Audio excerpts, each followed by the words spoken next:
زدني علما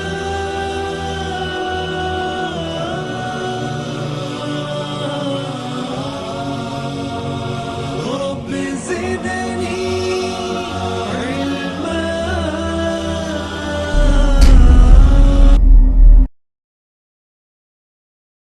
أعوذ بالله من الشيطان الرجيم. بسم الله الرحمن الرحيم. إن الحمد لله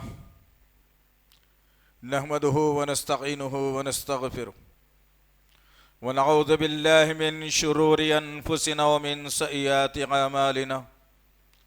من يهدي الله فلا مضل له ومن يضلل فلا هادي له.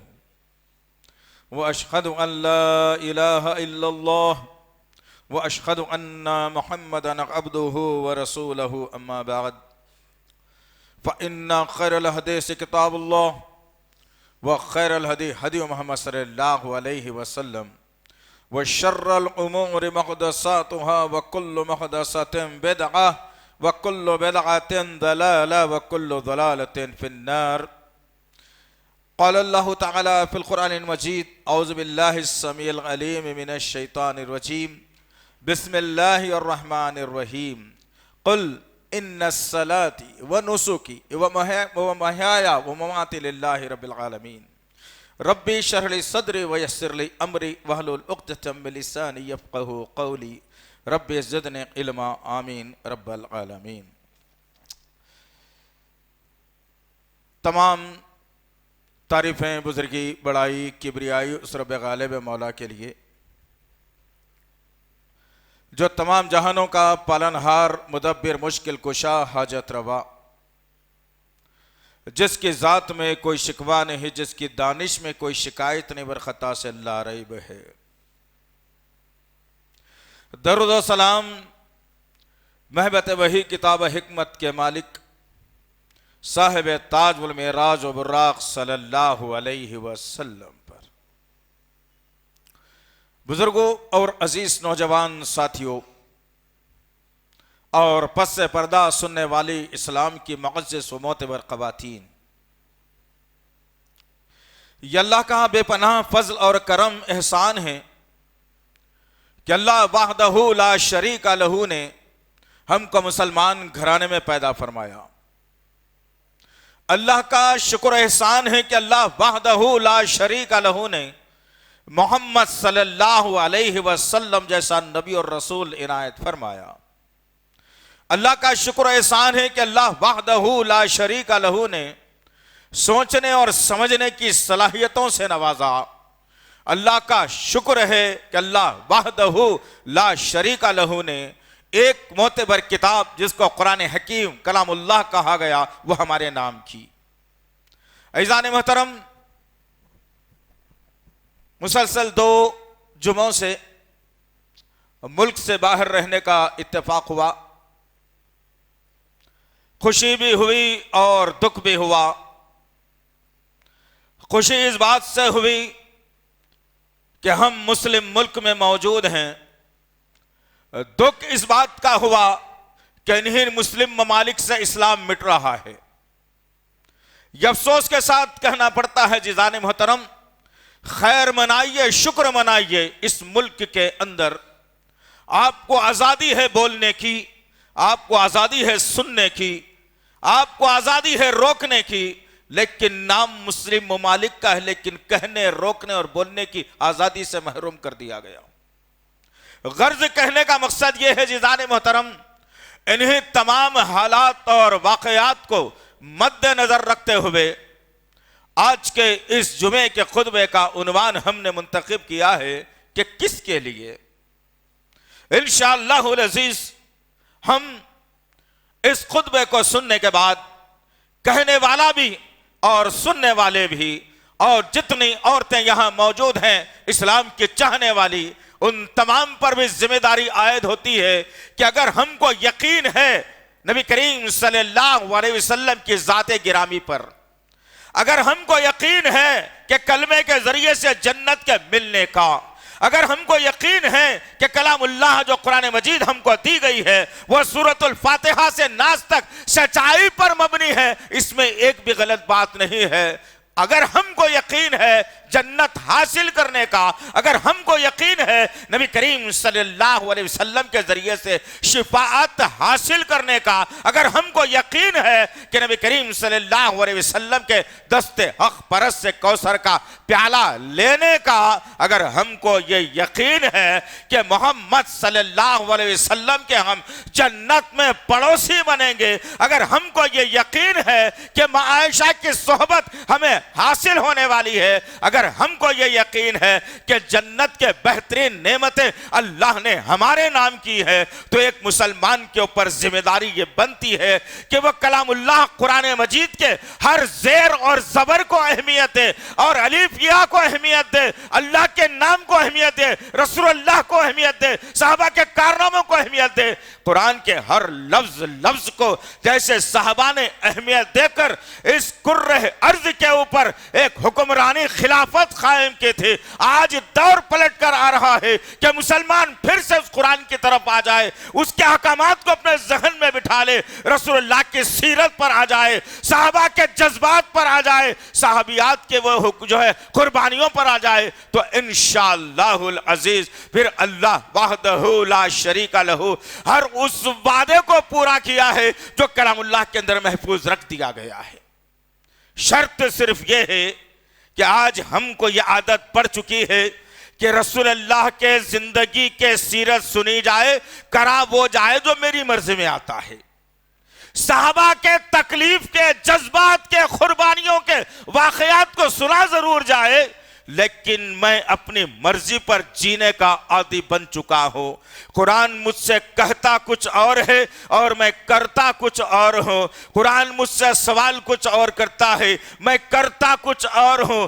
عزیزان محترم، یہ روش تو یہود اور نصارہ کی تھی، جنہوں نے احکامات کو توریت اور انجیل کے کچھ لیا اور کچھ چھوڑ دیا، جس کی بنیاد پر اللہ وحدہ لا شریک لہ نے جو یہودی موسیٰ کو اللہ کا بیٹا قرار دے دیے تھے، اور جن پر توریت کو نازل کر دیا گیا تھا اور یہ حکم صادر کر دیا گیا تھا کہ ہم نے تم پر ساری نعمتوں کو انڈیل رہے ہیں، تم ایک لفظ بھی توریت کا ادھر ادھر مت کرنا، لیکن جب یہودیوں نے توریت کے احکامات کو جھٹلایا اور مٹا دیا اور اپنی نفسانی خواہشات کے پیچھے چلنے لگے اور اپنے آپ کو پکا اور سچا بتانے لگے، توریت کا حکم کچھ اور تھا، نہ انجیل کا حکم کچھ اور تھا، لیکن توریت کو یہودیوں نے جھٹلایا، جو ان کی سمجھ میں آتی تھی باتیں ان کو وہ لے لیا کرتے، اور جو سمجھ میں نہیں آتی وہ اس باتوں کو چھوڑ دیا کرتے، اور نفسانی خواہشات کے جب غلام بننا شروع ہوئے تو اللہ وحدہ لا شریک لہ نے انہیں یہودیوں کی شکلوں کو بدل کر سور اور بندر کی بنا دیا، عذاب ان پر نازل کر دیا تھا۔ لیکن افسوس کے ساتھ کہنا پڑتا ہے کہ میرے اور آپ کے آقا محمد صلی اللہ علیہ وسلم نے قیامت کی پیشن گوئی کرتے ہوئے میرے اور آپ کے سامنے وہ پیغام دل نشی رکھا جو آج صادق آ رہا ہے، سچا ہو رہا ہے۔ اس حدیث کو جب پڑھا جاتا ہے، اس حدیث پر جب نظر جاتی ہے تو دل دھڑکنے لگتا ہے، کاش کہ میرے اور آپ کے سینے میں دھڑکتا ہوا دل اللہ کے ڈر اور خوف سے دھڑک جائے، تجارت اور کاروبار کے نقصان سے نہیں، اپنی بیماری آنے کی وجہ سے نہیں، گھر کے معاملات خراب ہونے کی وجہ سے نہیں، بلکہ اللہ کے احکامات اور اس کی قدرت کے سامنے دھڑکنا چاہیے تھا۔ غرض کہنے کا مقصد یہ ہے عزیزان محترم کہ میرے اور آپ کے آقا محمد صلی اللہ علیہ وسلم نے بڑی عمدہ اور بہترین پیشن گوئی کی، کاش کہ یہ امت سمجھ جاتی، عورتیں اور مرد سمجھ جاتے، پڑھ کے پڑھے لکھے اور ان پڑھ سمجھ جاتے، تاجر اور غیر تاجر سمجھ جاتے، نوکری پیشہ سمجھ جاتے، حکم امتوں کی غلامی کرنے والے سمجھ جاتے، کاش کہ آج کے یہ سیاستدان سمجھ جاتے، کاش کہ آج کے مالدار سمجھ جاتے تو کچھ اور بات ہوتی مسلم طبقے کی. لیکن میں نے اور آپ نے میرے اور آپ کے آقا محمد صلی اللہ علیہ وسلم پر ایمان رکھتے ہوئے جنہوں نے ہر وہ شے کو کھلے کھلے انداز میں اس کائنات کے سامنے رکھ دیا، پچھلے کیا ہوا تھا رکھ دیا، ان کے ساتھ کیا ہو رہا ہے رکھ دیا، آنے والے حالات کیا ہوتے ہیں رکھ دیا، تمام باتوں کو رکھا. میرے آقا نے کہا میرے ساتھیوں کس کے سامنے کہا جا رہا ہے، کس کے سامنے؟ ارے ان کے سامنے یہ بات کہی جا رہی ہے جو اپنے نبی کے چہرے کو دیکھ کر اپنی صحت کو، اپنی بیماری کو صحت میں تبدیل کر لیا کرتے تھے. ارے ان کے سامنے بات کو رکھا جا رہا ہے جنہوں نے نبی کے وضو کے پانی کے ایک ایک خطرے کو زمین پر گرنے نہیں دیا، آگے بڑھ بڑھ کر خطرات کو لے کر اپنے جسم پر مل کر اللہ سے دعا کرتے رہے کہ اللہ جنت دے دینا ہے. ارے ان کے سامنے میرے آقا نے کہا کہ اے میرے ساتھیوں، میرے لوگوں، تم لوگوں پر ایک زمانہ، ایک دور ایسا آنے والا ہے کہ تم سب کے سب یہود اور نصارہ کے نقش قدم پر چلو گے. اللہ اکبر! کون کہہ رہا ہے یہ؟ مدینے کا تاجدار، شفیع الامم، مالک حوض کوثر، امام الانبیاء. اللہ اکبر! جو غمگین ہوا تو اللہ نے کوثر دے دیا، جو کمبل میں اوڑھنے لگے تو سورہ کا نزول کر دیا، مسکرا دیا تو آیتوں کا نزول کر دیا، زمین پر چلا تو فرشتے کو بھیج کر کہا کہ اے نبی تیری چال اتنی پیاری ہے کہ لوگ تجھ پر قربان ہو جائیں. وہ نبی کہہ رہا ہے اللہ اکبر! اس کس کی بات پر یقین کرو گے؟ پھر یہ زندگی کس کے لیے ہم جی رہے ہیں، کس کے لیے مر رہے ہیں، کس کے لیے کیا کر رہے ہیں، کس کے لیے ہمارا انداز بیان ہے، کس کے لیے ہمارے جینے کا انداز ہے. لے کر کے جانا عزیزان محترم، ہماری زندگیوں میں جب تک ہم سدھار نہیں لائیں گے ہماری دعا کو اللہ کبھی قبول نہیں کرے گا. میرے اور آپ کے آقا جو اللہ کے حکم کے بغیر کوئی بات نہیں کیا کرتے تھے. سورہ نجم کی ابتدائی آیتیں جس کی گواہی دے رہی ہے، اللہ نے خود جبرائیل کو بھیج کر لوگوں سے کہلوایا اور کہا کہ اے لوگوں، یہ ہمارا نبی اپنی مرضی سے کچھ نہیں کہتا جب تک کہ ہم اس پر حکم صادر نہ کر دیں. اور یہ الفاظ بھی نبی کریم صلی اللہ علیہ وسلم نے اللہ کے حکم سے بیان کر رہے ہیں. کس کی مانو گے عزیزان محترم؟ کس کے لیے جی رہے ہو؟ کس کے لیے مرنا چاہتے ہو؟ کس کے لیے کیا کرنا چاہتے ہو؟ سمجھ میں نہیں آتا. یہ امت بگڑ کے کوڑی کے کام کی رہ گئی ہے، نبی کا نام لیتی ہے، کام کسی اور کا کرتی ہے. اور میرے آقا نے کہا کہ اے میرے امتیوں، اے میرے جاننے اور ماننے والوں، تم سب کے سب ایک وقت آئے گا کہ یہود اور نصارہ کے نقش قدم پر چلو گے. ذرا رک کر دماغوں کو جھنجھوڑو یہ الفاظ کے اوپر، اس کے بعد اینالائز کرنا، ذرا دماغ سے سوچنا. ہر چیز سوچتے ہیں نا، یہ بزنس کروں گا تو آئندہ فائدہ ہوگا یا نقصان ہوگا؟ نہیں بھائی نقصان دکھ رہا، نہیں کرنا چاہیے. یہ کام کروں گا تو آئندہ فائدہ ہوگا نقصان ہوگا؟ ارے نہیں بھائی نہیں کرنا چاہیے. حتی الامکان بات تو یہ ہو گئی کہ اس لڑکے کو میری لڑکی دوں گا تو کبھی تباہ برباد نہ ہو جاؤں گا، یہ تک سوچنے کا تمہارے پاس جذبہ آ گیا. لیکن آقا کی پیشن گوئی کی طرح سوچنے اور سمجھنے کا جذبہ ختم ہو گیا. میرے آقا نے کس کے سامنے بات کی؟ جنہوں نے یہودیوں اور عیسائیوں کے خلوں کو مسمار کر دیا تھا، جنہوں نے یہود اور عیسائیوں کو اندر وہ ڈر پیدا کر دیا تھا کہ عمر آ رہا ہے، عیسائیوں کی ہے جو ہے نا بستیوں میں ہلچل مچی ہوئی ہے. ان کے سامنے میرے آقا نے کہا کہ تم لوگ یہود و نصارہ کے نقش قدم پر چلو گے. ذرا سوچو کیا دل کہا ہوگا ان کا. ہمارے ایسا منہ لٹکا کے سن کر جا کر کے پھر وہ روش اختیار کرنے والے نہیں تھے. وہ لوگ جذبہ تھا ان کے اندر، ایک حوصلہ تھا ان کے اندر، ایک سوچ تھی ان کے اندر، ایک انسانیت تھی ان کے اندر، ایک طاقت تھی ان کے اندر ایک. اور جب اللہ کے نبی صلی اللہ علیہ وسلم نے کہا کہ تم لوگ سارے کے سارے یہود و نصارہ کے نقش قدم پر چلیں گے، صحابہ کرام کے اندر ایک عجیب سا کوہرام آ گیا. ہر صحابی سوچنے لگا ہائے ہماری یہ حالت ہوگی جبکہ ہم تو ان کے مخالف ہیں، جبکہ ہم ان کے دوست ہرگز نہیں بن سکتے. اللہ نے کلام اللہ قرآن مجید کے اندر ان کو ہمارا دشمن بتایا ہے، بھلا ہم کیسے ان کے نقش قدم پر چلیں گے؟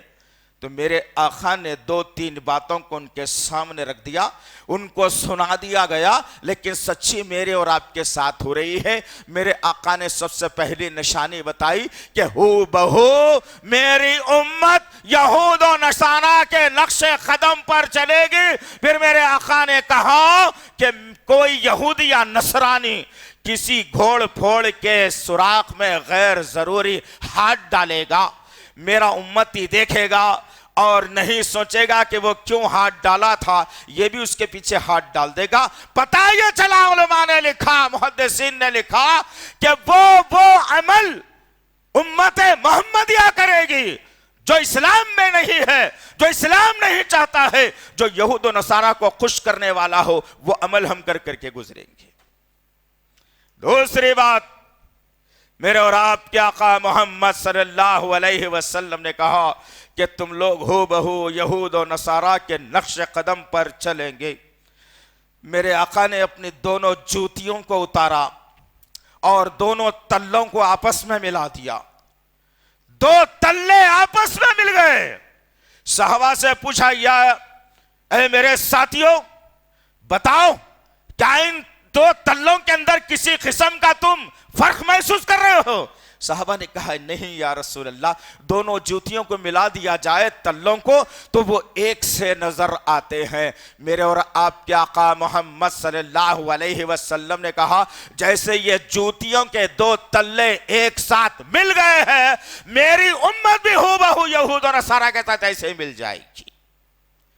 کلمہ ہوگا ان کے سینے میں، قرآن ہوگا ان کے گھروں میں، میری محبت ہوگی ان کے ساتھ، لیکن چال چلن، تہذیب، اخلاق، تجارت، کاروبار، رہنا سہنا، فحاشی، شراب، سود، سب میں ملوث ہو جائیں گے۔ یہ لوگ سب ملوث ہو جائیں گے اس کے اندر۔ حرام کو حلال بنا دیا جائے گا، حلال کو حرام کر دیا جائے گا، چہرے یہودیوں جیسے بنائیں گے، انداز نصرانیوں جیسے بنائیں گے۔ قرآن ان کے گھر میں ہوگا لیکن نصیحت حاصل نہیں کریں گے۔ ادھر زندگیاں ہیں، کس کے لیے جی رہے ہیں میں اور آپ؟ جبکہ میرے اور آپ کے آقا محمد صلی اللہ علیہ وسلم کے قلب اطہر پر اللہ نے کلام اللہ قرآن مجید کی آیتوں کا نزول کر کے اس دنیا کو سمجھا دیا۔ دنیا میں جتنے انسان ہیں، دنیا میں جتنے مسلمان ہیں، ان سب کو اللہ نے سمجھا دیا اور بتا دیا۔ ہر صحابہ کے عمل پر، ہر نبی کے عمل پر اللہ قرآن کا نزول کر دیتا۔ جہاں غلطی ہوتی وہاں سدھرنے اور سنبھلنے کا موقع فراہم کرتا، جہاں اچھا عمل کر ڈالتے وہاں جنتیوں کی خوشخبریاں لگا دیتا میرا رب۔ لیکن کہاں ہے عزیزان محترم وہ قرآن کی اہمیت؟ ہم پوچھنا چاہتے ہیں یہاں بیٹھنے والے ماؤں بہنوں سے، ہم پوچھنا چاہتے ہیں یہاں کے بزرگوں سے، ہم پوچھنا چاہتے ہیں یہاں کے نوجوانوں سے کہ ہمارے پاس قرآن کی اہمیت کتنی ہے؟ ڈگری کی اہمیت ہے۔ جمعہ کا دن اگر آ جائے، ڈگری کا امتحان آ جائے، 12 بجے سے 2 بجے تک تمہارا امتحان ہو اور تم جمعے کو چھوڑ کر ڈگری کے امتحان میں بھاگ گئے، کہاں اہمیت ہے تمہارے پاس قرآن کی؟ کدھر اہمیت ہے تمہارے پاس؟ بچی کو رشتہ ہونا اگر ہے تو انگلینڈ کا داماد ہونا، آسٹریلیا کا ہونا، کینیڈا کا ہونا، ارے یہاں رہ کر کیا کمائے گا، کیا کھلائے گا ہماری بچی کو؟ خاک۔ بغیر داڑھی کا ہونا، بچی داڑھی والے کو پسند نہیں کرتی، چاہے وہ نماز پڑھتا ہو یا نہ پڑھتا ہو، ہمیں اس سے کوئی مطلب نہیں ہے۔ اس کے کپڑے ٹخنے سے نیچے جاتے ہو، ہمیں کوئی مطلب نہیں ہے۔ وہ سود پر لا کر ہماری بچی کی زندگی بناتا ہے، ہمیں کوئی مطلب نہیں ہے۔ جو گاڑی سود پر لے کر میری بچی کو دندناتے پھراتا ہے شہر میں، تفریحوں میں، مجھے کوئی مطلب نہیں ہے۔ میں نمازی کو پسند نہیں کر سکتا، میں داڑھی والے کو پسند نہیں کر سکتا، میں لا الہ الا اللہ کثرت سے پڑھنے والوں کو پسند نہیں کرتا۔ آج تو روش، آج تو سوچ، آج تو فکر ہماری یہ بن کر کے رہ گئی ہے ابھی اور کون سا راستہ چاہیے جو یہود و نصارہ کے نقش قدم پر چلنے والا ہو. حالت تو ہم نے آپ نے یہ بنا دی عزیزان محترم, قرآن کی اہمیت کو چھوڑ کر ہم نے حالت یہ بنا دی اسلام اور ہمارے دین اسلام کی, ہمارے طریقوں کے, نبی کے سنتوں کے, کہ جس طریقے سے یہود و نصارہ کے اندر, جس طریقے سے ہنود کے اندر ایک اسٹیج پر دولہا دلہن کو بٹھا کر منگنے کی رسم کی جاتی ہے, مسلمانوں نے بھی شروع کر دی یہی کہ ایک ہی اسٹیج پر ابھی نکاح نہیں ہوا لیکن ایک اسٹیج پر کرسی ڈال کر بٹھا کر اس کی انگوٹھی اس کو پہناؤ, اس کی انگوٹھی اس کو پہناؤ. میرے آقا نے کہا تھا کہ تم ہو بہو یہود اور نصارہ کے نقش قدم پر چلو گے. آج حالات اور معاملات یہاں تک آ گئے کہ ہم یہود اور نصارہ کی ہر تہذیب کو لینے والے آمادہ ہو گئے, لیکن ہم نے یہ طاقت نہیں اختیار کی, ہم نے یہ اصول استعمال نہیں کیا کہ قرآن کا قانون, جمہوریت تمہارے حد تک, سیکولرزم تمہارے حد تک, حکومت تمہاری صحیح, لیکن مسلمان اگر چلے گا تو قرآن اور حدیث کے قانون پر چلے گا. یہ نعرہ ہم نے بلند کرنا تھا لیکن ہم نے قرآن اور حدیث کو پامال کر دیا, اور جو سامنے والا کہتا ہے قرآن کے خلاف, حدیث کے خلاف, ہم اس کی بات کو لینے کے لیے آمادہ ہو گئے. بھلا ہم کس کے لیے جی رہے ہیں؟ ہمارے جینے کا مقصد کیا تھا؟ جبکہ میرے اور آپ کے آقا محمد صلی اللہ علیہ وسلم کے قلب اطہر پر اللہ وحدہ لا شریک لہ نے ان آیتوں کا نزول کر کے مجھے اور آپ کو جینے اور رہنے کا سلیقہ سکھایا. کیا کہا میرے رب نے میرے آقا کے دل پر وحی کا نزول کر کے؟ قل اللہ اکبر. اہل علم نے, محدثین نے, مفسرین نے مسلمانوں کے نام پیغام دیا اور کہا جہاں یا ایہا الذین آمنو کا لفظ آ جائے تم دنیا کی ہر فکر کو چھوڑ دینا, ایک جملے کی طرف اپنے ذہن اور کانوں کو لگا دو کہ یا ایہا الذین آمنو, میرا رب نے مجھے پکارا ہے. ایک یہ, دوسرا جو بتایا ہے اور خطرناک ہے یہ, اس میں بتایا گیا قل. کون کہہ رہا ہے؟ رب. کس سے کہہ رہا ہے؟ نبی سے کہہ رہا ہے. نبی کس سے کہہ رہے؟ ہم امتیوں سے کہہ رہے ہیں. ہم کو خطر کس کے بھی نہیں ہے. میری جورو, میرے بچے, میرا کھانا, میرا پینا, میری تہذیب, میرا مال, میری نوکری, میری تجارت, کس کے لیے؟ کیا لے جاؤ گے ساتھ میں؟ کیا کرو گے ساتھ میں؟ کیا کیا لے جاؤ گے ساتھ میں؟ کچھ نہیں جانے والا ہے. اچھا یا برا عمل دو ہی ساتھ میں رہنے والے ہیں. اگر اچھا عمل ہے تو پھر وہ کامیابی کا مزہ سنائے گا, برا عمل اگر ہے تو پھر تڑپ تڑپ کر جیو گے. موت کو یہاں تو یاد نہیں کرتے, وہاں روز موت کو یاد کرو گے تڑپ تڑپ کر. اللہ کے طرف سے ندا آئے گی کہ اب تیرے لیے موت ختم, اب تو ایسے ہی مرنے والا ہے, پوری زندگی نکل جائے گی. اور اللہ رب العزت نے قل کہا. قل کے معنی کیا ہے کبھی پڑھ کر دیکھ لینا عزیزان محترم. کہہ دیجئے نبی کریم صلی اللہ علیہ وسلم. اللہ اکبر. کون فرما رہا ہے؟ خالق کائنات, مالک ارض و سما, لا شریک لہ, لہ الملک, جس کے ملکیت میں کسی کا ذرہ برابر بھی شریک نہیں ہے, جو تمام دنیا کے غریبوں کا غریب نواز, تمام دنیا کے انسانوں کا بندہ نواز, تمام دنیا کی مدد کرنے والا غوث, وہ ہے اللہ رب العالمین. وہ کہہ رہا ہے نبی سے کہ قل, کہہ دیجئے نبی کریم صلی اللہ علیہ وسلم, فرما دیجئے نبی کریم صلی اللہ علیہ وسلم, پہنچا دیجئے نبی کریم صلی اللہ علیہ وسلم. جب قلب اطہر کا خل کا لفظ ہوا, اللہ کے نبی صلی اللہ علیہ وسلم کے قلب اطہر پر ان آیتوں کا نزول کیا گیا. کہا گیا ان الصلاۃ ونسکی ومحیای ومماتی للہ رب العالمین. یہ آ جائے, ہم کس کے لیے نماز ہماری کس کے لیے ہے؟ اپنے رب کے لیے ہے. لیکن نماز پڑھ کے میں جھوٹ بولنا نہیں چھوڑتا, نماز پڑھ کے میں دھوکہ دینا نہیں چھوڑتا, نماز پڑھ کے میں سود لینا نہیں چھوڑتا, نماز پڑھ کے میں نبی کی سنتوں کو جو ہے پامال ہونے کے لیے چھوڑ نہیں دیتا. میں صحیح طریقے پر نماز پڑھ کر آ جاتا ہوں. تو پھر یہ نماز اللہ وحدہ لا شریک لہ کے لیے ہے. اگر میں نماز پڑھ کر بے حیائی اور برائی کو نہیں روکتا اور نہیں چھوڑتا, وہی نفسانی خواہشات کو لے کر جیتا اور مرتا ہوں, تو پھر وہ نماز اللہ کے لیے نہیں, وہ نماز میرے لیے ہو گئی. نماز پڑھتے کس کے لیے ہیں؟ اللہ کے لیے.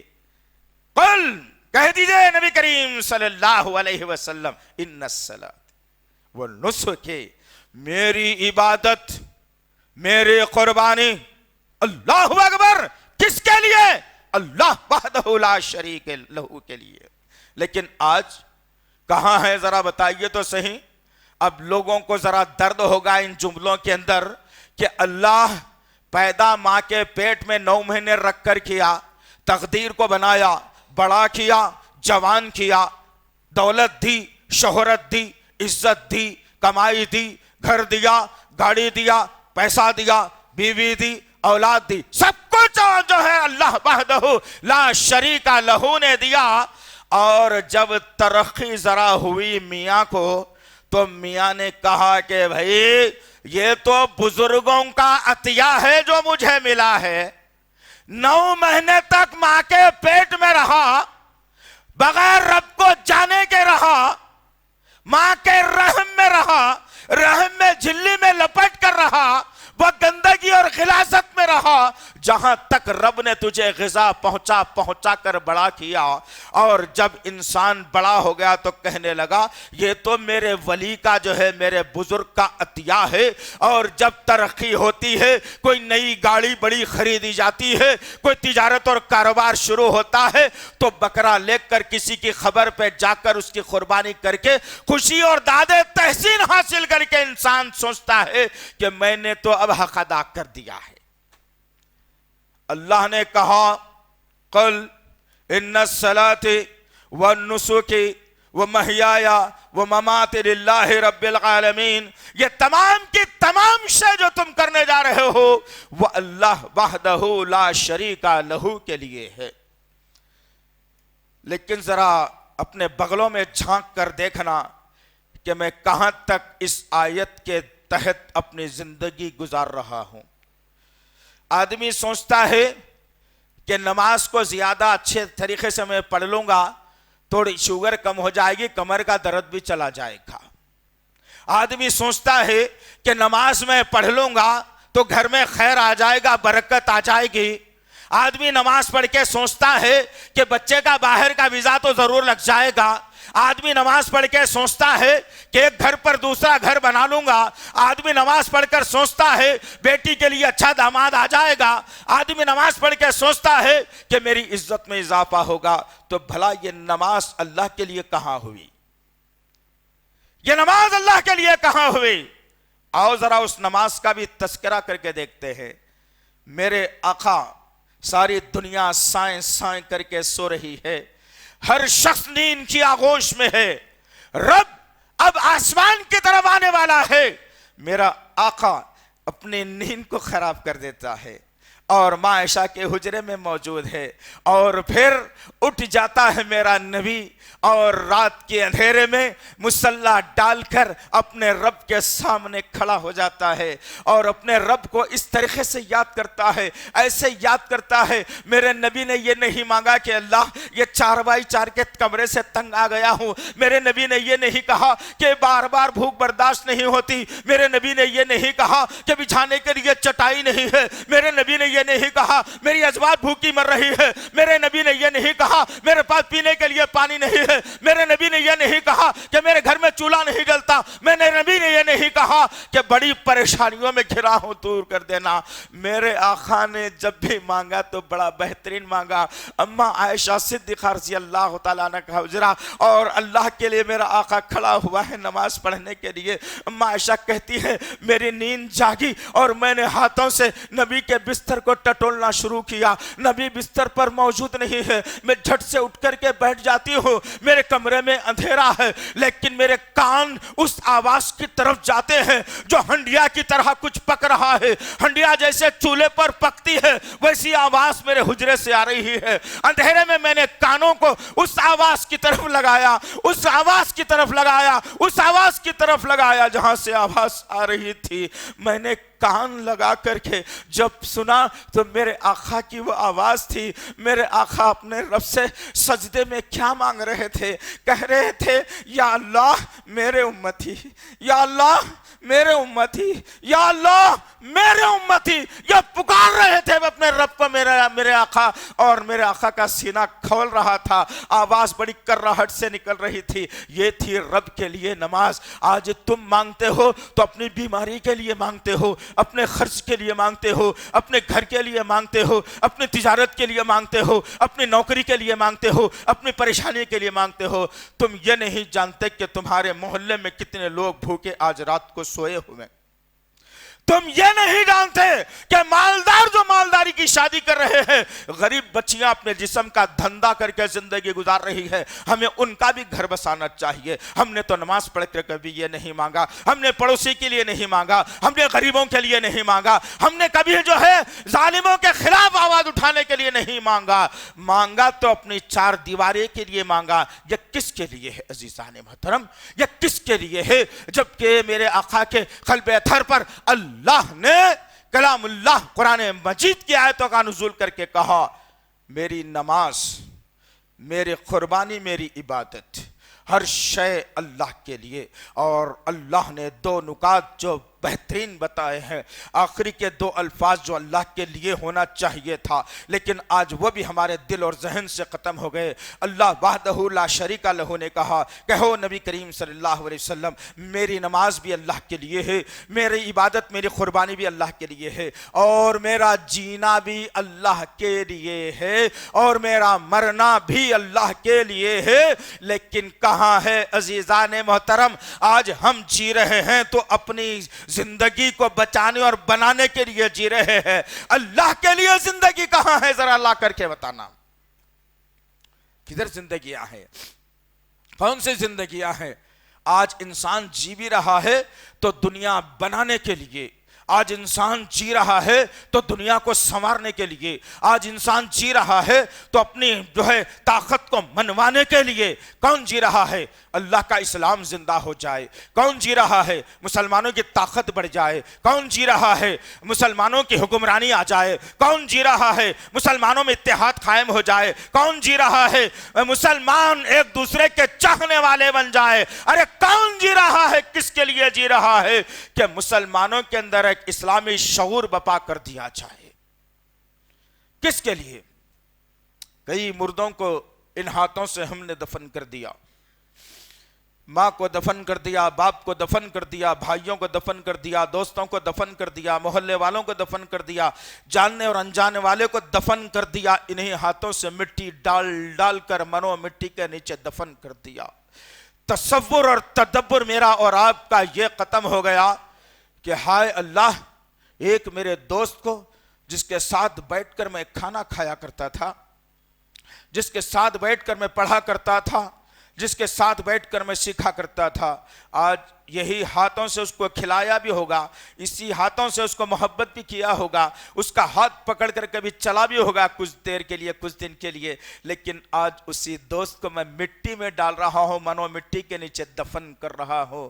تصور یہ ہونا چاہیے کہ کل کو میرا بھی نمبر لگنے والا ہے. تصور یہ ہونا چاہیے کل یہ سارے لوگ کھڑے رہنے والے ایسے ہی کھڑے رہیں گے، میرے چاہنے والے میرے منہ پہ خاک ڈالیں گے اور یہ زبان سے جملہ ادا کریں گے کہ جلدی کرو جلدی کرو۔ اللہ اکبر! ذرا سوچو عزیزان محترم، کس کے لیے جینا ہے؟ اگر دنیا کے لیے جینا ہے تو پھر ابو لہب کو یاد کرنا پڑے گا، دنیا میں اگر دنیا کے لیے جینا ہے تو ابو جہل کو یاد کرنا پڑے گا، دنیا کے لیے جینا ہے تو ولید بن مغیرہ کو یاد کرنا پڑے گا، یا اگر دنیا کے لیے جینا ہے عتبہ اور شیبہ کو یاد کرنا پڑے گا۔ ارے دنیا کے لیے اگر جینا ہے، محل بنانے والوں، گھروں کی تعمیر کرنے والوں، تاریخ شاہد ہے، اللہ نے کلام اللہ قرآن مجید کے اندر اور میرے آقا نے اپنی زبان نبوت سے وہ پیغام دل نشیں مجھے اور آپ کو دیا اور کہا کہ اے دنیا کے چاہنے والوں، اے دنیا میں اپنی منزلیں طے کرنے والوں، اے دنیا میں مال و زر بنانے والوں، اے دنیا میں اپنے گھروں پر، اپنے بلڈنگوں پر، اپنے جو ہے نا گھروں کے اوپر فخر کرنے والوں، تمہارے سامنے ہم ایک منظر پیش کرتے ہیں کہ شداد نامی ایک آدمی اسی سرزمین پر گزرا تھا جس کے پاس اتنی دولت تھی کہ گن نہیں پاتے تھے۔ اس نے اللہ کے خلاف بغاوت کر دی اور اس نے کہا کہ اے میرے ساتھیوں، جاننے اور ماننے والوں، مرنے کے بعد، خبر میں جانے کے بعد، حشر آنے کے بعد، امتحان ہونے کے بعد کون جنت کو دیکھتا ہے؟ مجھے تو نہیں معلوم۔ آؤ دنیا میں میں تمہیں جنت بتا دیتا ہوں۔ ایک عمدہ اور بہترین گھر تعمیر کر دیا اسی زمین کے اوپر، بہترین گھر، عالی شان گھر، جنت نما گھر تعمیر کر دیا۔ کس کے لیے؟ دنیا والوں کے لیے نا۔ اور آج میرا اور آپ کا حال بھی ایسے ہی ہے۔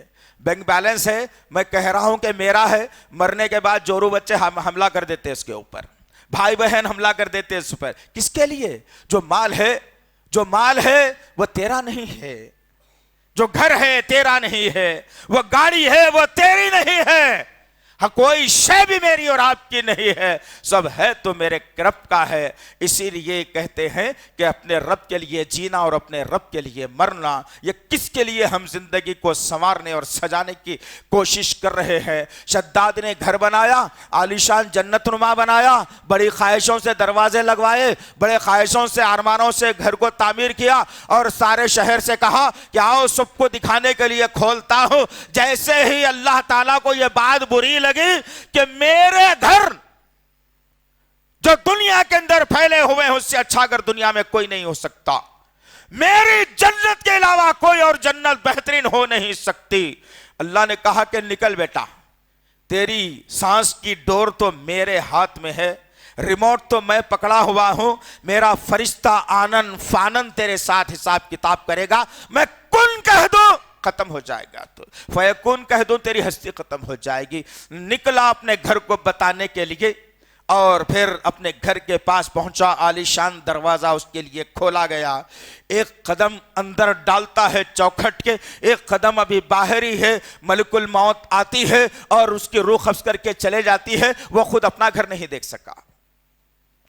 آج ہمارا بھی عالم ایسے ہی ہے بھائی، گھر بناتے بناتے کئی نمازیں ضائع، گھر بناتے بناتے بینک لون، گھر بناتے بناتے رشتہ داروں کی حق تلفی، گھر بناتے بناتے ماں باپ کے ساتھ غلط سلوک، گھر بناتے بناتے اللہ اور اس کے رسول کے قانون کو پامال کر دیتا ہے انسان۔ اور ہوتا یہ ہے کہ معلوم پڑتا ہے کہ میاں آئے تھے، ایک مہینہ بھی برابر نہیں رہے، اللہ کو پیارے ہو گئے، جو گھر میں رہنے کی آرزو تھی وہ تو نہیں ملا لیکن دوسرا پرماننٹ گھر مل گیا۔ کس کے لیے؟ میرے آقا نے تو کہا نماز بھی اللہ کے لیے، عبادت بھی اللہ کے لیے، جینا بھی اللہ کے لیے، مرنا بھی اللہ کے لیے، رب العالمین کے لیے۔ آج ہماری ساری کی ساری زندگی میں گزر رہی ہے۔ یہ میں جو میں کہتا ہے اس کے گلے پر چاقو چل جاتی ہے، تو ہرگز میں کے طرف نہیں جانا چاہیے انسان کو۔ کیا ہو گیا ہے میری اور آپ کی زندگیوں کو؟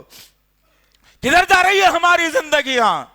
اگر چاہتے ہو اللہ والے بننا، اگر چاہتے ہو جنت کی کیریوں میں سے کیری حاصل کرنا، اگر چاہتے ہو کہ سیدھے ہاتھ میں نامہ اعمال دیا جائے، اگر چاہتے ہو نبی کے دست حق پرست سے کوثر کا پیالہ مل جائے، اگر چاہتے ہو نبی کی شفاعت، اگر چاہتے ہو جنت میں نبی کے ساتھ رفاقت، اگر چاہتے ہو نبی کا مسکراتا ہوا چہرہ دیکھنا، تو آج زندگیوں میں ایک انقلاب بپا کرنا پڑے گا کہ فجر سے لے کر رات کو سونے تک میری زندگی صرف اللہ کے قانون کے لیے ہو، نبی کی محبت اور ان کے سنتوں کے لیے ہو، مساجد کو بھرنے کے لیے ہو، غریبوں کی مدد کرنے کے لیے ہو، بیواؤں کی مدد کرنے کے لیے ہو، بیماروں کی تیمارداری کرنے کے لیے ہو، اسلام کے قانون کو نافذ کرنے کے لیے ہو۔ اور جو کوئی اسلام اور مسلمانوں کے خلاف، عزاؤں کے خلاف، اگر مساجد کے خلاف، مدارس کے خلاف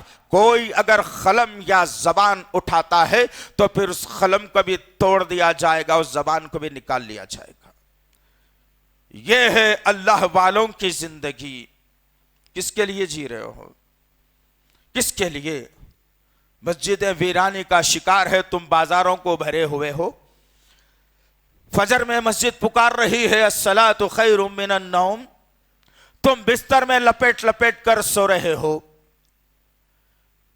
سود تمہیں بلا رہا ہے، 0% سود پہ تمہیں دیا جائے گا، گھر یوں ہی بنا لو 10 سال میں پھٹ بھی جائے گا، لیکن قرآن گھر میں رکھا ہوا تم کو اس بات سے روک رہا ہے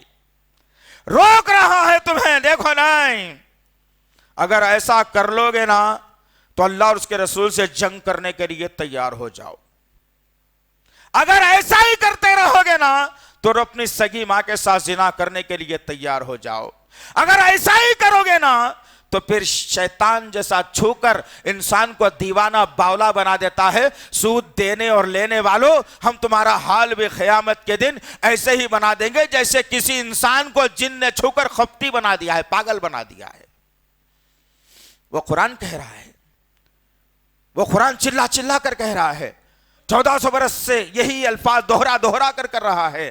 اور الحمدللہ جن لوگوں نے یہ قانون کو اپنے سینے میں بٹھا لیا، جن مسلمانوں نے قرآن کے قانون کو اپنی زندگی میں لا لیا، اللہ وحدہ لا شریک لہ ان سے راضی بھی ہو گیا اور وہ اللہ سے راضی بھی ہو گئے۔ اب جب اللہ ان سے راضی ہو جاتا ہے تو اللہ وحدہ لا شریک لہ جنت کے اعلیٰ باغوں میں سے ایک باغ عنایت کر دیتا ہے۔ کدھر ہے زندگیاں؟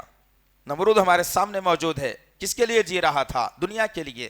فرعون ہمارے سامنے موجود ہے، کس کے لیے جی رہا تھا؟ دنیا کے لیے جی رہا تھا۔ آؤ جو اللہ کے لیے جیتے ہیں ان کی زندگیوں کے بارے میں بھی کیا کہنا۔ ہم نے کئی مرتبہ ان واقعات کو آپ کے سامنے رکھا ہے، صرف شرط یہ ہے اپنے لقموں کو اچھے حلال کے بنانا۔ دل بھی دھڑکنا شروع ہوتا ہے ان باتوں سے، اور ایمان میں طاقت بھی آ جاتی ان باتوں سے، نبی سے محبت بھی ہو جاتی، اللہ کا ڈر اور خوف بھی آ جاتا، جنت میں جانے کے راستے بھی تلاش کرتے، جہنم کو ہمیشہ کے لیے بند کر کے رکھتے۔ کب ہوگا یہ؟ جب ہمارے لقمے اچھے ہوں گے انشاءاللہ۔ آؤ ذرا ان کی زندگیوں کو دیکھتے ہیں، کس کے لیے وہ جیتے تھے۔ ایک 2-3 واقعات عمدہ بتا دوں تاکہ املا ہو جائے، ذہن نشین ہو جائے، یاد تازہ ہو جائے انشاءاللہ، اور پھر میں اور آپ اپنے رب، جو بگڑا ہوا رب ہے، جو بچھڑا ہوا رب ہے، جو غصے میں ہمارا رب ہے، وہ رب مان جائے میری بات، وہ رب سن لے میری دعا کو، وہ رب کے عرش تک میری دعا پہنچ جائے۔ یہ فکر میری اور آپ کی ہونا ہے، یہ فکر میری اور آپ کی ہونا ہے۔ آؤ ذرا دیکھتے ہیں، آج تو الحمدللہ یہاں بھری ہوئی یہ مجلس، بھرا ہوا یہ جمعہ، بھری ہوئی یہ مسجد، اوپر عورتیں بھری ہوئی، نیچے مرد اور ضعیف نوجوان بھرے ہوئے ہیں، لیکن سوال یہ ہے کہ وہ تڑپ، وہ محبت، وہ خلوص، وہ اللہ کا ڈر، وہ محبتیں کہاں سے لائیں گے؟ یہاں تو ہر سینہ حسد سے بھرا ہوا ہے، یہاں تو ہر سینہ ایک دوسرے کی دشمنی سے اٹا ہوا ہے۔ رب کو رب مانتا ضرور ہے، لیکن خبر میں دھسے ہوئے مردے سے امیدیں لگا کر بیٹھا ہے انسان۔ آؤ پلٹ کر اس قرآن کی طرف آؤ پلٹ کر نبی کے فرمان کی طرف آؤ ذرا دیکھتے ہیں. آج آسائش آرائش تمام کی تمام سہولتیں موجود ہیں. بھوک لگتی ہے تو گھر میں کھانا موجود ہے 30 دن کا, اور پیاس اگر لگتی ہے تو ٹھنڈا پانی موجود ہے. باہر نکلتے ہیں تو چھاتا موجود ہے. گھر میں گرمی ہوتی ہے تو کولر پنکھا فریج موجود ہے, اے سی موجود ہے, سب چیز موجود ہے. لیکن رب کیا ڈر سینوں سے نکل گیا, نبی کی محبت چلے گئی. آؤ اس وقت کا واقعہ میں چھیڑ دوں آپ کے سامنے, شاید ہمارا ایمان کو تازہ بھی ہو جائے. مکے کی سرزمین, اسلام انگلیوں پر گنے جانے والے مسلمان, اسلام کی پہچان صرف 3 نکات پر تھی. نہ نماز, نہ روزہ, نہ زکوٰۃ, نہ حج, بلکہ 3 نکات پر اسلام چل رہا تھا. توحید, رسالت اور آخرت کے بنیاد کے اوپر. میرے آقا جن سے بھی ملتے یہ 3 نکات پر گفتگو کرتے اور نصیحت کیا کرتے تھے. انہی ماحول کے اندر آج ڈرتے ہو نا تم. ابھی تو ایک قانون آیا ہے سپریم کورٹ کا, تم کو کیا پتا ہے اس سے کیا کرنا ہے تم کو بھائی؟ جو روح بھوکی مر جائے گی, بچہ یا ایگزام رک جائے گا, پریشانی گھر تک آ جائے گی, تم یہ سوچ سوچ کے مر جانا. اسے اللہ کا ڈر نہیں ہے ہمارے سینوں میں. جو اللہ سے ڈرتا ہے وہ اس دنیا کے بناوٹی ہر قانون سے لڑ جاتا ہے, بھڑ جاتا ہے, یاد رکھنا. لیکن اللہ کے قانون پر کبھی آنچ آنے نہیں دیتا.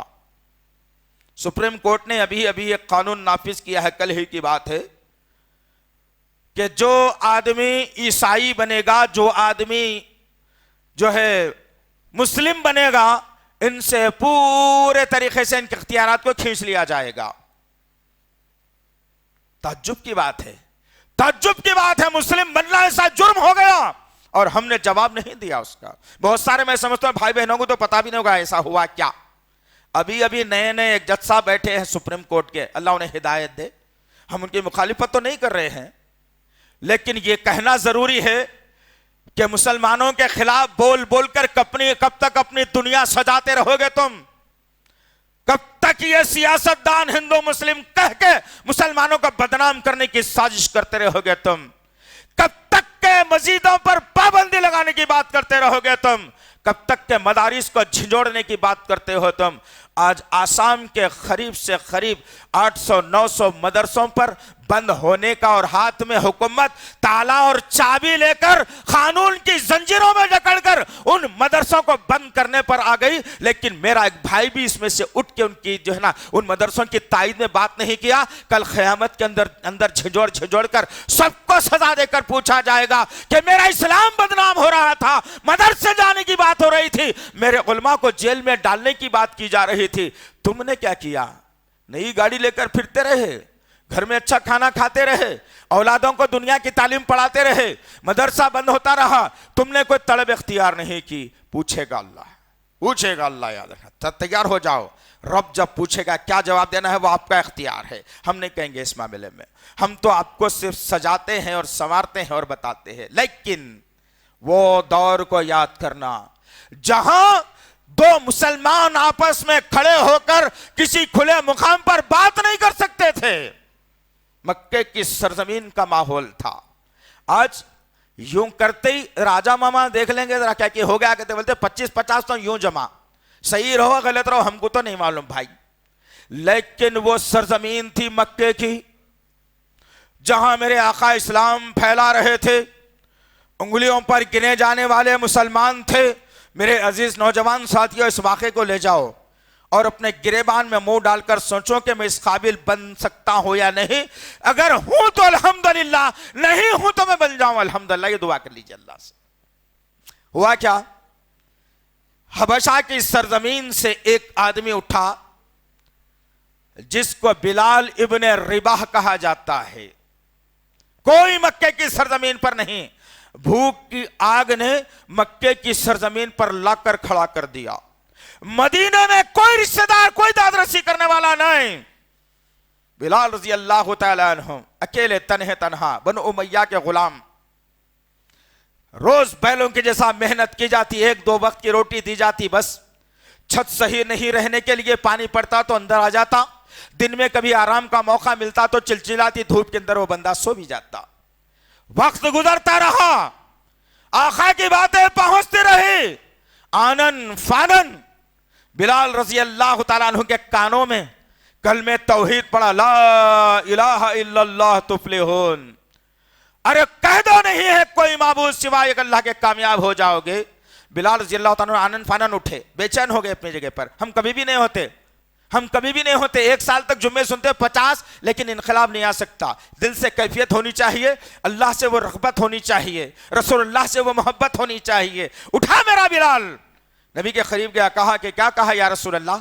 جس کے کپڑے میلے، پسینے میں اٹے ہوئے، جس کے چہرے پر دھول گرد عرب کی، موٹے موٹے ہونٹ، پپڑی جمی ہوئی، آنکھیں لال لال، بڑی کڑکدار آواز، نبی کی خدمت میں حاضر ہوا، کہنے لگا یا رسول اللہ میں نے سنا ہے ایسا ایسا آپ کہتے ہیں، ماجرا کیا ہے بتائیے۔ میرے آقا نے آنن فانن کلمہ کے بتا دیا، توحید کیا ہے، رسالت کیا ہے، آخرت کیا ہے سمجھایا۔ بلال رضی اللہ تعالیٰ عنہ نے آنن فانن ایسا بڑا چوڑا ہاتھ کالا کالا نبی کے سامنے پھیلا دیا۔ اللہ کے نبی نے کہا بتاؤ بلال کیا چاہتے ہو؟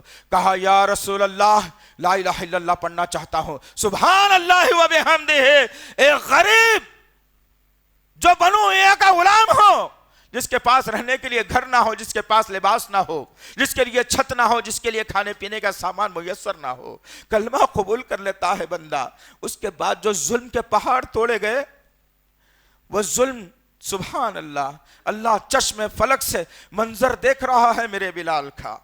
دشمن ہر طرف سے بربریت کا ننگل ناچ ناچا جا رہا ہے، برہنہ کر کے گلیوں میں گھمایا جاتا ہے، سینے پہ سلوں کو رکھ کر گرم گرم ریت میں کھینچا جاتا ہے، جسم سے چمڑی کو ادھیڑ دیا جاتا ہے، وادی بطحا کی پہاڑیوں پر لٹا کر اسے کھینچ دیا جاتا ہے۔ میرے بلال کی پیٹ کی ساری چمڑی نکل جاتی ہے، گوشت نظر آنا شروع ہوتا ہے۔ یہ تکلیفیں بلال نے جب برداشت کی، سوچو دوست، ایک ایک تکلیف کا اگر خلاصہ کیا جائے تو وقت نہیں۔ ہم نے کبھی برداشت نہیں کی یہ تکلیفوں کو، فجر میں اٹھنا ہی محال ہے ہمارے لیے۔ میرے بلال نے جب یہ تکلیفوں کو برداشت کی، اور ابو بکر صدیق رضی اللہ تعالیٰ عنہ نے منظر دیکھ کر ابو جہل سے کہا کہ اس کو آزاد کر دو، مت تکلیفیں دو بھائی، کیوں ستا رہے ہو اتنا؟ کہا کہ نہیں، یہ ہمارا غلام ہے، کچھ بھی کر سکتے ہیں، آزاد اگر کرانا ہو تو ایک مرغی کے انڈے کے برابر سونا دینا پڑے گا۔ ابوبکر صدیق آنن فانن گھر کی طرف دوڑے، ذرا سن لینا مالدارو، جب میں پیسوں کو دبا کے رکھنے والوں، اسلام کو محتاج بنانے والوں، غریب بچیوں کی زندگیوں کو دوسرے غیر مسلموں غیر مردوں کے حوالے کرنے والوں، ذرا غور سے سننا اس بات کو۔ ابوبکر صدیق دوڑے گئے اور اپنے گھر میں ڈھونڈا، کچھ سونا ملا، لے کر کے آئے، ابو جہل کے ہاتھ میں رکھ کر کے کہا کہ میرے بھائی کو آزاد کر دو۔ ابو جہل نے کیا کہا تھا؟ یہ جملہ کہا تھا جو آج کی یہ ناپاک حکومت بھی کہتی ہے، اور آج کے یہ لٹیرے بھی کہتے ہیں، جن کو اسلام کیا ہے نہیں معلوم، اور ہم سننے کے عادی بھی بن چکے ہیں۔ کیا کہا تھا ابو جہل نے؟ یہی الفاظ، ابو بکر اتنا سونا کس کے لیے دے رہے ہو؟ یہ تو انتہائی گراوا غلام ہے ہمارا۔ اللہ اکبر۔ میرے ابو بکر نے دور اندیشی سے بات کرتے ہوئے کہا، اے ابو الحکم ابو جہل، تو کیا جانتا ہے میرے بلال کا مقام و مرتبہ؟ اللہ نے اسے چن لیا ہے، چن لیا ہے۔ ہوا کیا اس کے بعد؟ میرے نبی کو معراج ہوئی۔ غور سے سننا عزیز نوجوان ساتھیوں، تمہاری شدید ضرورت ہے اسلام کو۔ تمہاری جوانیاں فیس بک، واٹس ایپ، انسٹاگرام کے لیے نہیں ہے، راتوں میں جاگنے کے لیے نہیں ہے، اچھے اچھے کھانے کھانے کے لیے نہیں ہے، اچھی گاڑیوں میں گھومنے کے لیے نہیں ہے۔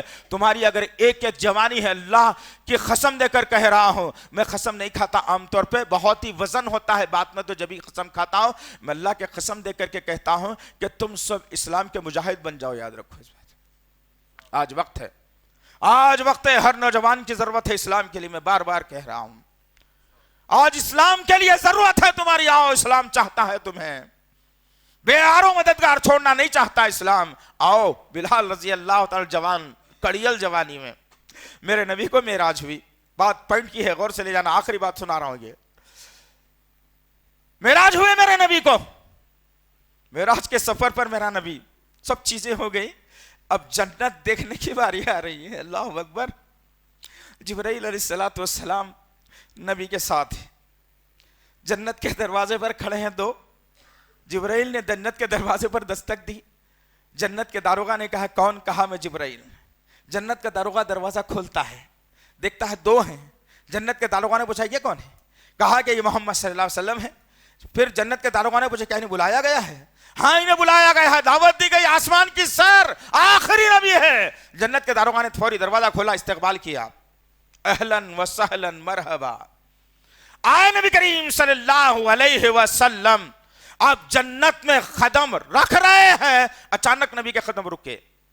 جبرائیل سے میرے نبی نے سوال کیا, پوچھا جبرائیل یہ کیا ماجرا ہے یار, تو اور میں, جنت میں تیسرا تو کوئی نہیں ہے نا؟ جبرائیل نے کہا نہیں. پھر میں سن رہا ہوں, تو بھی سن رہا ہے اس بات کو کہ میں جنت میں بھی قدم رکھنے والا ہوں, لیکن تیرے اور میرے قدم سے پہلے کسی اور کے چلنے کی آواز آ رہی ہے. جبرائیل نے پلٹ کر نبی سے کہا, ابوبکر کے ان الفاظ کو ذہن میں رکھنا کہ تو کیا جانتا ہے میرے بلال کا مرتبہ اور مقام جسے اللہ نے چن لیا ہے.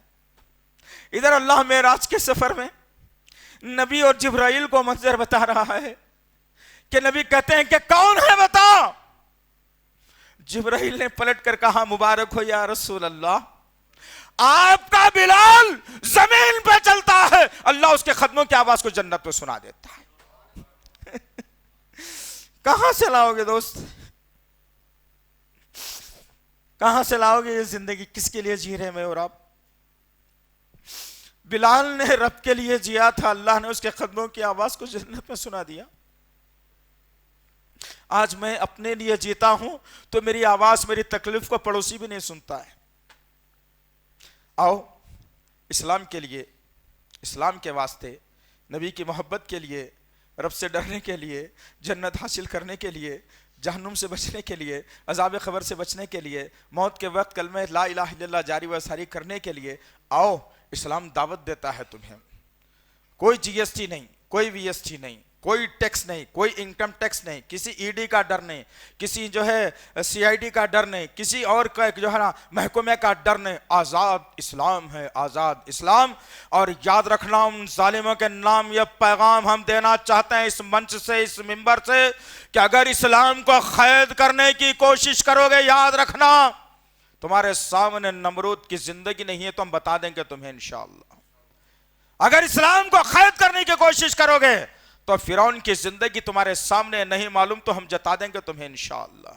اگر تم چاہتے ہو کہ اسلام کی سرحدوں کو میٹنا یا اسلام کو پابند کرنا تو پھر ابو لہب اور ابو جہل, ولید بن مغیرہ, عتبہ اور شیبہ, اور پھر یہودیوں کے بڑے بڑے سردار کعب بن اشرف کا حال بھی دیکھ لینا انشاءاللہ.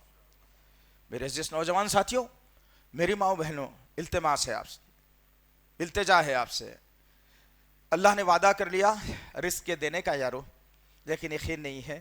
اسی رزق کو کمانے کے لیے رات دن لگا رہے ہیں. اللہ نے کہا میری عبادت کرو, میرا ذکر کرو, میرے حبیب کے طریقے پر چلو, قرآن کو پڑھا کرو, نوافل کا اہتمام کرو, کبھی کبھی تہجد پڑھ لیا کرو, صدقہ خیرات کرو, غریبوں مسکینوں کی مدد کرو, محتاجوں کی مدد کرو, بیواؤں کی مدد کرو, بھوکوں کو کھانا کھلاؤ, مساجد کی تعمیر کرو, مدارس کو قائم کرو, حفاظ کی تعداد بڑھاؤ. اسلام نے یہ سب کچھ کہا, لیکن کہاں ہے عزیزان محترم, کون ہے وہ لوگ, کہاں ہے وہ لوگ؟ آج بڑی ذمہ داری سے کہہ رہا ہوں, اگر ہماری الماریاں اگر کھولی جائے نا, میں تنقید کرنے کا دن نہیں ہوں دوست, میں پکچر بتا دیتا ہوں, میں تصویر کشی کر دیتا ہوں, میں وہ منظر بتا دیتا ہوں. اگر حقیقت ہے تو لے لینا, اگر نہیں ہے تو اللہ مجھے معاف کرے. آج ہماری الماریاں اگر کھولی جائے نا تو ہر خانہ اپنی جو ہے نا دولت کے انبار کا جواب دے گا اور کہے گا کہ یہ بیٹی کا خزانہ ہے, دعوت میں جانا ہے تو 4-5 تولے سونا پہن کر جائے گی, میری عزت خراب ہو جائے گی نہیں پہنے گی تو. یہ خانہ میری جورو کا ہے, 10 تولے سونا تو اس میں ہونا چاہیے. اگر میری بیوی کسی دعوت میں چلی جائے, اگر نہیں پہن کر کے جائے, لوگ دیکھ کر کے کہیں گے فلانا کی بیوی تو کچھ پہن کر کے نہیں آئی. وہ 10 تولے سونا جمع کر رکھ رہے ہو, کل قیامت کے دن گنجا سام بن کر ڈسنے کے لیے آ جائے گا. آج وقت ہے میرے اور آپ کے پاس, تو اسلام کی فکر کرو اپنے گھر سے زیادہ, مساجد کی فکر کرو اپنے گھر سے زیادہ, مدارس کی فکر کرو اپنے گھر سے زیادہ. انگریزی تعلیم کو چھوڑ کر اسلامی تعلیم کی فکر کرو, تب جا کر کے کوئی مسئلہ حل ہو سکتا ہے. بہرحال اسلام دعوت دے رہا ہے، آنے کی دعوت دے رہا ہے۔ پہلے سے ہم اسلام میں ہیں، تھوڑی سی دوریاں ہیں، ان دوریوں کو ختم کر لیں انشاءاللہ۔ ہر آدمی اکیلا اکیلا بیٹھ کر اپنے رب سے معافی مانگ لے، جتنی کوتاہیاں جتنی غلطیاں ہوئے معافی مانگ لے۔